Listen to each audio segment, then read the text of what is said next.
ഇന്നത്തെ വീഡിയോ വളരെ സിമ്പിളായിട്ടൊരു തെങ്ങ് വരയ്ക്കുന്ന ഒരു വീഡിയോ ആണ്. എന്തുകൊണ്ടാണ് ഇങ്ങനത്തെ ഒരു വീഡിയോ ചെയ്യാൻ കാരണം എന്ന് ചോദിച്ചു കഴിഞ്ഞാൽ, നമ്മൾ പോർട്രേറ്റ് വരയ്ക്കാനാണ് കൂടുതൽ ഇഷ്ടമെങ്കിൽ ഒരുപാട് പോർട്രേറ്റ് വരച്ച് കഴിയുന്ന സമയത്ത് പിന്നെ നമുക്കൊരു പെട്ടെന്ന് ഇമ്പ്രൂവ്മെൻറ്റ് വരാത്തൊരു സ്റ്റേജിലേക്ക് വരും. അടുത്ത ലെവൽ എന്താണെന്ന് അന്വേഷിച്ച് നടക്കുന്ന ഒരു സ്റ്റേജിലേക്ക് വരും. ആ ഒരു സ്റ്റേജിൽ വെച്ച് നമുക്ക് ചെയ്യാൻ പറ്റുന്ന ഒരു കാര്യമാണ് കൺമുൻപിൽ കാണുന്ന എല്ലാ വസ്തുക്കളും വരച്ച് നോക്കുക, എല്ലാ ഫോട്ടോസും നമുക്ക് വരച്ച് നോക്കുക എന്നുള്ളത്. അത്തരത്തിലൊരു ചിത്രമാണ് നമ്മൾ വരയ്ക്കാൻ പോകുന്നത്. വളരെ നിസ്സാരമെന്ന് കരുതുന്ന ഒരു തെങ്ങിൻ്റെ ഫോട്ടോ എടുത്ത് അത് നമ്മുടേതായ രീതിയിൽ കുറച്ചും കൂടി ഇമ്പ്രൂവൈസ് ചെയ്ത് വരയ്ക്കുകയാണ്. വീഡിയോയിലേക്ക് കടക്കും മുമ്പ് നമ്മുടെ ഓൺലൈൻ ക്ലാസ്സുകളായ A to Z pencil drawing കോഴ്സിലെ ഏപ്രിൽ മാസത്തേക്കുള്ള അഡ്മിഷൻസ് ക്ലോസ് ആവാറായിട്ടുണ്ട്. അപ്പോൾ ആരെങ്കിലും ജോയിൻ ചെയ്യാനായിട്ട് ബാക്കിയുണ്ടെങ്കിൽ എത്രയും പെട്ടെന്ന് അഡ്മിഷൻ എടുക്കാം.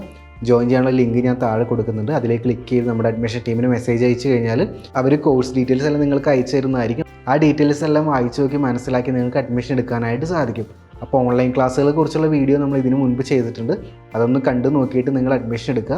ഇനി നമുക്ക് വീഡിയോയിലേക്ക് അടക്കാം. ആ ഒരു തെങ്ങ്, ആ ഒരു കോക്കനട്ട് ട്രീ എങ്ങനെയാണ് ചെയ്തത് നമുക്ക് നോക്കാം. ഇതാണ് നമ്മൾ വരയ്ക്കാൻ പോകുന്ന ചിത്രം. ഒരു കോക്കനട്ട് ട്രീ അഥവാ തെങ്ങാണ് വരയ്ക്കാൻ പോകുന്നത്. അപ്പോൾ അതിൽ ഇൻട്രസ്റ്റിംഗ് ആയിട്ട് എനിക്ക് തോന്നിയ കാര്യം ഈ ഒരു പോർഷനാണ്. ഇതിൽ കുറച്ച് ഡീറ്റെയിലിങ്ങും കാര്യങ്ങളൊക്കെ ഉണ്ട്. പെൻസിൽ നല്ലോണം ഷാർപ്പൻ ചെയ്തിട്ട് അതിൻ്റെ ലൈറ്റ് ആൻഡ് ഷാഡോ ശ്രദ്ധിച്ചിട്ട് ലൈൻസ് ഇട്ടിട്ടാണ് നമ്മളിത് ചെയ്യേണ്ടത്. അപ്പോൾ ഈ ഒരു ഭാഗത്ത് നമുക്ക് കുറച്ച് കാര്യങ്ങൾ പഠിക്കാനുണ്ട്. പിന്നെ ഇതിൻ്റെ ടോട്ടൽ ആ ഒരു ഷേപ്പും കാര്യങ്ങളും എനിക്ക് ഭയങ്കരമായിട്ട് ഇഷ്ടമായി. അതുകൊണ്ടാണ് ഈ ഒരു ചിത്രം നമ്മൾ വരയ്ക്കാനായിട്ട് പോകുന്നത്. ഇതിന് യൂസ് ചെയ്യുന്ന ടൂൾസ് വളരെ സിമ്പിളാണ്. നമ്മൾ ബ്രിസ്ട്രോൻ്റെ ഗ്രാഫൈറ്റ് പെൻസിൽ സെറ്റാണ് യൂസ് ചെയ്യുന്നത്. അപ്പോൾ ഇതിൻ്റെ അകത്ത് 12 സെറ്റ് പെൻസിൽസ് ആണുള്ളത്. ഇതിൻ്റെ ഒരു റിവ്യൂ ഒക്കെ നമ്മൾ ചെയ്തിട്ടുണ്ടായിരുന്നു. അപ്പോൾ ഞാൻ പടം വരയ്ക്കുന്ന സമയത്ത് ഏതൊക്കെ ഗ്രേഡ് പെൻസിൽസ് ആണ് യൂസ് ചെയ്യണമെന്ന് പറഞ്ഞുതരാം. പിന്നെ നമ്മൾ യൂസ് ചെയ്യുന്നത് പുതിയൊരു സ്കെച്ച് ബുക്കാണ്, എർത്ത് എഡീഷൻ. ഇത് ആക്ച്വലി ബ്രാൻഡ് വരുന്നത് അനുപം എന്ന് പറയുന്ന ബ്രാൻഡിൻ്റെ എർത്ത് എഡീഷൻ എന്ന് പറയുന്ന ഒരു സ്കെച്ച് ബുക്കാണ്. A4 സൈസ് 140 GSM 128 പേജുള്ള സ്കെച്ച് ബുക്കാണ്. ഇതിൻ്റെ റേറ്റ് വരുന്നത് 300 രൂപയാണ്. അപ്പോൾ ഇതെനിക്ക് ക്രാഫ്റ്റ് സ്റ്റേഷനിൽ നിന്ന് ഒരു പ്രൊഡക്റ്റ് ടെസ്റ്റ് ചെയ്യാൻ വേണ്ടി തന്നതാണ്. ഇതിൻ്റെ ക്വാളിറ്റി എങ്ങനെയാണെന്ന് ചെക്ക് ചെയ്യാൻ വേണ്ടി തന്നതാണ്. അപ്പോൾ അതിനോടൊപ്പം ഞാൻ ഒരു ചിത്രം വരച്ച് നിങ്ങളെ കാണിക്കാമെന്ന് വിചാരിച്ചു. ഇപ്പോൾ ഈ ഒരു ഭാഗം ഇങ്ങനെ റിമൂവ് ചെയ്ത് കളയാൻ പറ്റും. ഇത് ജസ്റ്റ് ഒരു പേപ്പർ അവരിങ്ങനെ വെച്ചേക്കാണ്. അത് റിമൂവ് ചെയ്ത് കളഞ്ഞാൽ വളരെ പ്ലെയിൻ ആയിട്ടുള്ള ടെക്സ്റ്റ് ബുക്കാണ് കേട്ടോ. ഇതിൻ്റെ അകത്തൊന്നും എഴുതിയിട്ടൊന്നുമില്ല. ഇതിൻ്റെ ബാക്കിൽ ജസ്റ്റ് ഇങ്ങനെ സ്കെച്ച് എന്ന് പറഞ്ഞിട്ട് ഒരു ബ്രാൻഡിങ് ഉണ്ട്. അത് മാത്രമേ ഉള്ളൂ. ബാക്കിയെല്ലാം ഇതുപോലെയാണ്. പിന്നെ ഓപ്പൺ ചെയ്ത് കഴിഞ്ഞാൽ ഇതിൻ്റെ പേജസ് ആക്ച്വലി നൂല് വെച്ചിട്ട് അവർ ബൈൻഡ് ചെയ്ത് വെച്ചേക്കാണ്. അപ്പം അങ്ങനെയാണ് ഇതിൻ്റെ പേജസ് വരുന്നത്. ഒരുവിധം കട്ടിയുള്ള പേജസ് ആണ്. 140 GSM ഉണ്ട്. അപ്പോൾ ഇതിൽ നമുക്ക് ചിത്രം ഒന്ന് വരച്ച് നോക്കാം. ആദ്യം ഞാനൊരു B പെൻസിൽ വെച്ചിട്ട് സ്കെച്ച് ചെയ്യാനായിട്ട് പോവാണ്. അപ്പോൾ ഇവിടെയായിട്ടൊരു കടലുണ്ട്. കടലും ഇതിവിടെയായിട്ട് മണലിൻ്റെ ഒരു പോർഷൻ വരുന്നുണ്ട്. അതിൻ്റെ ഫ്രണ്ടിലായിട്ടാണ് ഈ ഒരു ട്രീ വളർന്ന് നിൽക്കുന്നത്, തെങ്ങ് വളർന്ന് നിൽക്കുന്നത്. അപ്പോൾ ആ ഒരു പോർഷൻ ഞാൻ മാർക്ക് ചെയ്ത് വെക്കുകയാണ്.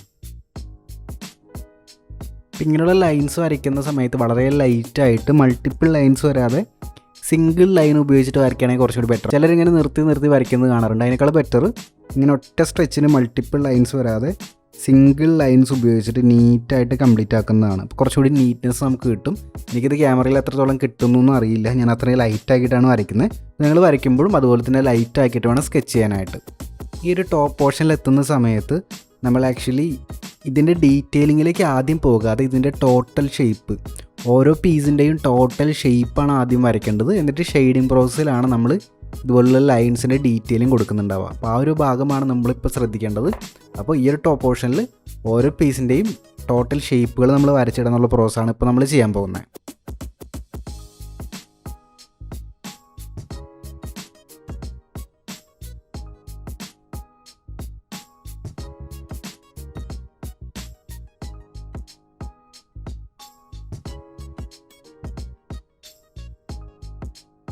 അപ്പോൾ ആ ഒരു ടോട്ടൽ ഷേപ്പ് ഞാനിവിടെ വരച്ചിട്ടുണ്ട്. ഫോട്ടോകളിനേക്കാളും കുറച്ചും കൂടി ബിഗ്ഗായിട്ട് വരച്ചിട്ടുണ്ട്. അപ്പോൾ നമുക്ക് ഷെയ്ഡ് ചെയ്യുന്ന സമയത്ത് കുറച്ചും കൂടി ഈസി ആയിരിക്കും. ഇനി നമുക്ക് ഡയറക്റ്റ്ലി ഇവിടെ നിന്ന് തന്നെ ഈ ഒരു സ്റ്റെപ്പിൽ നിന്ന് തന്നെ ഷെയ്ഡ് ചെയ്ത് സ്റ്റാർട്ട് ചെയ്യാം. അപ്പോൾ ചെയ്യാൻ പോകുന്ന പ്രോസസ്സ് ഇത്രയേ ഉള്ളൂ. ഇതിൽ ഓരോ ലൈൻസാണ് ആക്ച്വലി വരുന്നത്. അപ്പോൾ ഈ ഒരു ലൈനും ഇത് നമ്മൾ ഡിഫറൻസ് കണ്ടോ. ഇത് ആക്ച്വലി നല്ല ഡാർക്ക് ലൈൻസ് ആണ്. ഇവിടെ വരുമ്പോൾ ലൈറ്റ് ആയിട്ടുള്ള ലൈൻസ് ആണ്. അപ്പോൾ നമ്മൾ ഡിഫറെൻറ്റ് പെൻസിൽസ് മാറി യൂസ് ചെയ്യാന്നുള്ളൊരു സ്റ്റെപ്പാണ് നമ്മൾ ചെയ്യാൻ പോകുന്നത്. അപ്പോൾ ഈ ഒരു ലൈൻ വരയ്ക്കുന്ന സമയത്ത് നിങ്ങൾക്ക് വേണമെങ്കിൽ HB പെൻസിൽ യൂസ് ചെയ്യാം, അല്ലെങ്കിൽ 2B പെൻസിൽ യൂസ് ചെയ്യാം. ഈ ഒരു ലൈൻ വരയ്ക്കുന്ന സമയത്ത് ഇത് കുറച്ചും കൂടി ഡാർക്ക് അല്ലേ. ഇത് വരയ്ക്കുന്ന സമയത്ത് നമുക്ക് ഒരു 10B അല്ലെങ്കിൽ 8B പോലുള്ള പെൻസിൽസ് യൂസ് ചെയ്യാം. അപ്പോൾ ആ ഒരു ടോണിൻ്റെ ഡിഫറൻസ് നമുക്ക് കിട്ടും. അതുപോലെ തന്നെ മാക്സിമം പെൻസിൽസ് ഷാർപ്പൻ ചെയ്തിട്ട് ഇതുപോലെ നല്ല തിന്നായിട്ടുള്ള ഷാർപ്പായിട്ടുള്ള ലൈൻസ് വരയ്ക്കാനായിട്ട് ശ്രദ്ധിച്ചു കഴിഞ്ഞാൽ ഇതുപോലത്തെ റിസൾട്ട് നമുക്ക് ക്രിയേറ്റ് ചെയ്യാനായിട്ട് സാധിക്കും. ഇപ്പോൾ ഞാൻ ചെയ്ത് കാണിച്ചു തരാം. ഇപ്പോൾ യൂസ് ചെയ്യുന്ന ഒരു HB പെൻസിലാണ്. അത് ഉപയോഗിച്ചിട്ട് ഈ ഒരു പോർഷനിലുള്ള ലൈൻസാണ് ഞാൻ ഇടുന്നത്.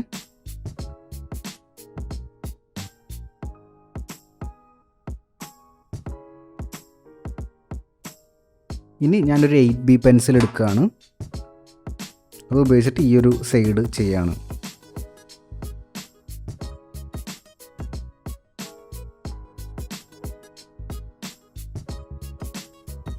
അത് ചെയ്യുന്ന സമയത്ത് ഈ ഒരു ഭാഗം കണ്ടോ, ഇവിടെ ഒരു വൈറ്റ് ലൈൻ ഇങ്ങനെ പോകുന്നുണ്ട്. അത് നമ്മൾ അവിടെ ഒന്ന് ജസ്റ്റ് ഒന്ന് മാർക്ക് ചെയ്തിട്ടാൽ മതി. നമുക്ക് കുറച്ചുകൂടി ഈസി ആയിട്ട് ചെയ്യാൻ പറ്റും.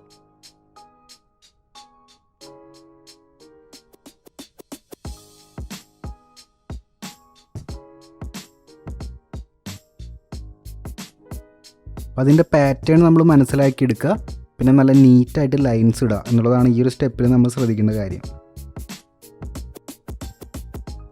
അങ്ങനെ ഈ ഒരു ഭാഗം നമ്മൾ ഡാർക്ക് പെൻസിൽ ഉപയോഗിച്ചിട്ട് കംപ്ലീറ്റ് ആക്കിയിട്ടുണ്ട്. ഇനി സെൻറ്ററിലുള്ള ലൈൻ ജസ്റ്റ് ഒന്നും കൂടി ഒന്ന് തിന്നാക്കി കൊടുക്കുകയാണ്.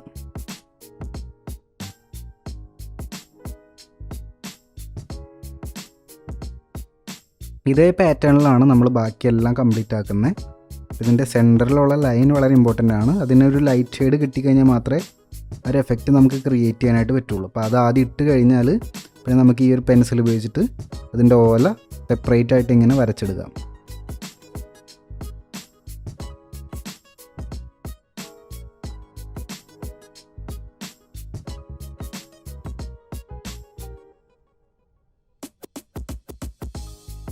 എല്ലാ ഓലയും സെയിം സൈസ് ആവണമെന്നില്ല, അതുപോലെ തന്നെ സെയിം ലെങ്ത് ആവണമെന്നില്ല. ചിലത് മടങ്ങിയിരിക്കുന്നുണ്ട്, ചിലത് വേറെ ഡയറക്ഷനിലേക്ക് പോകുന്നുണ്ട്. അപ്പോൾ ആ ഡയറക്ഷനും അതിൻ്റെ ഷേപ്പും സൈസൊക്കെ നോക്കിയിട്ട് വേണം ഇങ്ങനെയുള്ള ലൈൻസ് നമ്മൾ ഇടാനായിട്ട്.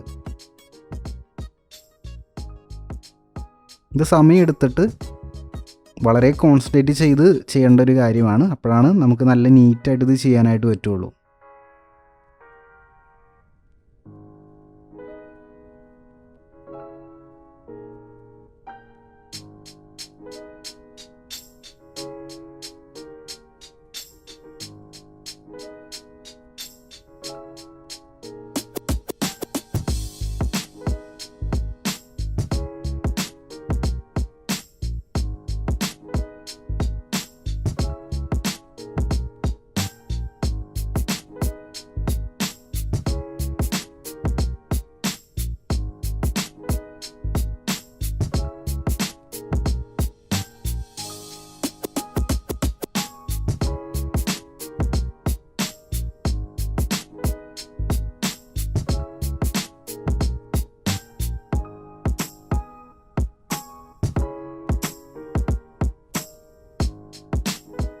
ഈ ഇമേജ് കറക്റ്റായിട്ട് ഇവിടെ നിന്ന് ഇതേവിടെ ഇങ്ങോട്ട് കോപ്പി അടിക്കാനായിട്ട് നമുക്ക് കുറച്ച് ബുദ്ധിമുട്ടാണ്. കാരണം കുറച്ച് കോംപ്ലക്സ് പാറ്റേൺസ് ഒക്കെ വരുന്നുണ്ട്. പക്ഷെ നല്ല രീതിയിൽ ഒബ്സർവ് ചെയ്ത് കഴിഞ്ഞാൽ അതിൽ നിന്ന് നമുക്ക് അതിൻ്റെ ഐഡിയ മനസ്സിലാക്കാനും പിന്നീട് നമ്മുടെ രീതിയിൽ അത് ചെയ്ത് മുന്നോട്ട് പോകാനും സാധിക്കും. അപ്പോൾ ആ ഒരു പാറ്റേൺ മനസ്സിലാക്കി എടുക്കുക എന്നുള്ളതാണ് ഇതിൽ ഏറ്റവും അധികം ഇമ്പോർട്ടൻസ് ഉള്ള ഒരു സംഭവം. അപ്പോൾ അത് മനസ്സിലാക്കി കഴിഞ്ഞാൽ നമുക്ക് വളരെ ഈസി ആയിട്ട് ചെയ്യാൻ പറ്റും. ഇതിൽ പിന്നെ പെൻസിൽ ഉപയോഗിച്ച് നമ്മൾ ഇടുന്ന ഈ ഒരു ലൈൻസ്, അതിൻ്റെ ഒരു നീറ്റ്നെസ് ഒക്കെയാണ് ഈ ഒരു ഡ്രോയിങ്ങിനെ കുറച്ചും കൂടി ബെറ്റർ ആക്കുന്ന ഫാക്ടേഴ്സ്. അപ്പോൾ അതൊന്നും നിങ്ങൾ ശ്രദ്ധിക്കണം. പിന്നെ ടൈം എടുത്തിട്ട് തന്നെ ചെയ്യുക, ഒരിക്കലും റഷ് ചെയ്യാതെ ആ ഒരു പ്രോസസ്സ് എൻജോയ് ചെയ്തിട്ട് ചെയ്യുന്ന സമയത്തായിരിക്കും നമുക്ക് നല്ല റിസൾട്ട് കിട്ടുക.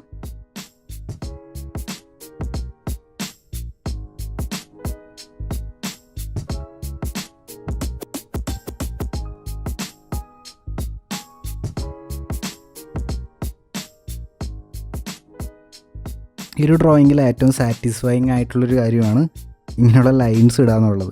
അത് ഇട്ട് ഫിനിഷ് ചെയ്യുന്ന സമയത്ത് അത് ആക്ച്വലി ഒരു ഓല പോലെ തോന്നുന്ന സമയത്ത് വളരെ സാറ്റിസ്ഫാക്ഷൻ ഉണ്ടാക്കുന്നൊരു സംഭവമാണ്. നിങ്ങളും ഇത് തീർച്ചയായും ട്രൈ ചെയ്ത് നോക്കണം.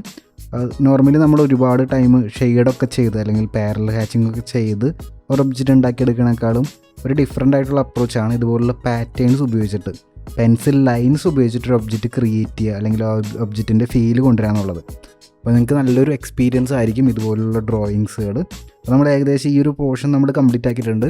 ഇനി കുറച്ച് ഫിനിഷിങ് ബാക്കിയുണ്ട്. കുറച്ചും കൂടി ഡാർക്കസ്റ്റ് ആയിട്ടുള്ള പോർഷൻസ് ചെയ്യണമെന്നുണ്ടെങ്കിൽ അത് നമുക്ക് ലാസ്റ്റ് ചെയ്യാം. ഇനി നമുക്ക് തെങ്ങിൻ്റെ ഈ ഒരു ഭാഗം നമുക്ക് ചെയ്യാനുണ്ട്. അതിനാദ്യം ഒരു HB പെൻസിൽ ഉപയോഗിച്ചിട്ട് അത് ഷെയ്ഡ് കൊടുക്കുകയാണ്. പാരലൽ ഹാച്ചിങ് തന്നെ വെച്ചിട്ട് അത് ഷെയ്ഡ് കൊടുക്കുകയാണ്.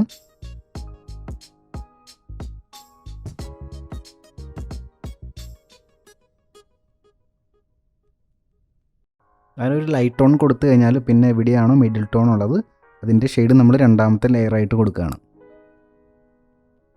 അതിൽ ഡീറ്റെയിലിംഗ് ഉണ്ട്, ചെറിയ ലൈൻസൊക്കെ ഉണ്ട്. അത് നമ്മൾ ലാസ്റ്റ് സ്റ്റെപ്പിലാണ് കൊടുക്കുള്ളൂ. ഇപ്പോൾ ജസ്റ്റ് ലൈറ്റ് ആൻഡ് ഷാഡോ മാത്രമേ നമ്മൾ ശ്രദ്ധിക്കുന്നുള്ളൂ.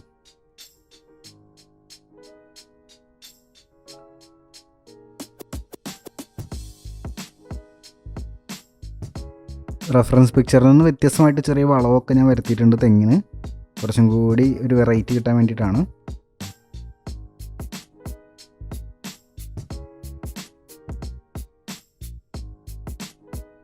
ഈ താഴത്തെ പോർഷനൊക്കെ കുറച്ചും കൂടി ഒരു ഡാർക്ക് ഷെയ്ഡ് വരുന്നുണ്ട് നമ്മുടെ റെഫറൻസ് പിക്ചറിൽ. അപ്പോൾ അത് നോക്കിയിട്ട് അതുപോലെ തന്നെ ഞാൻ ഷെയ്ഡ് കൊടുക്കുകയാണ്. ഇനി ഗ്രാജുവലി ഡാർക്കസ്റ്റ് ഷെയ്ഡ് ഉണ്ടെങ്കിൽ ഒന്നും കൂടി നമുക്ക് അടുത്ത ലെയർ കൊടുത്തിട്ട് അത് വീണ്ടും ഡാർക്ക് ആക്കാം. അപ്പോൾ നമ്മൾ ലൈറ്റ് ടോൺ ചെയ്തു, മിഡിൽ ടോൺ ചെയ്തു, ലാസ്റ്റ് സ്റ്റെപ്പിൽ ഡാർക്ക് ടോൺ ആണ്.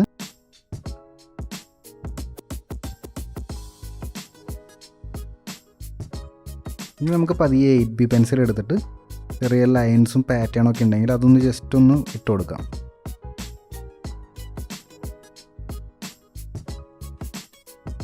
ഡാർക്ക് ടോൺ കുറച്ചും കൂടി ഭാഗത്ത് കൂടുതൽ വേണമെന്ന് എനിക്ക് തോന്നുന്നുണ്ട്. അപ്പോൾ ആ ഒരു ഭാഗത്ത് ഞാൻ ഒരു ലെയറും കൂടി കൊടുക്കുകയാണ്. അത് 8B പെൻസിൽ ഉപയോഗിച്ചിട്ട് തന്നെയാണ് കൊടുക്കുന്നത്.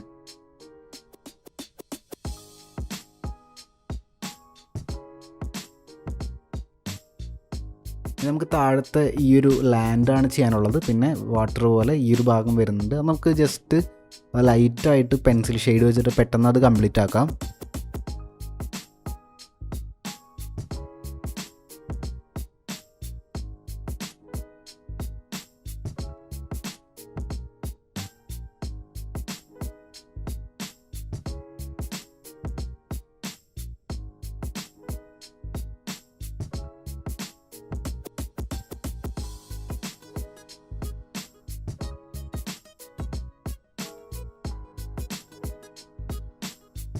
അപ്പോൾ ഇതാണ് നമ്മുടെ ടോട്ടൽ പിക്ചർ. ഈ ഒരു ഭാഗത്താണ് നമ്മൾ കൂടുതൽ ടൈം എടുത്ത് കൂടുതൽ എഫേർട്ട് എടുത്ത് ചെയ്തത്. അതിൻ്റെ ഒരു റിസൾട്ട് നമുക്ക് അവിടെ വന്നിട്ടുണ്ട്.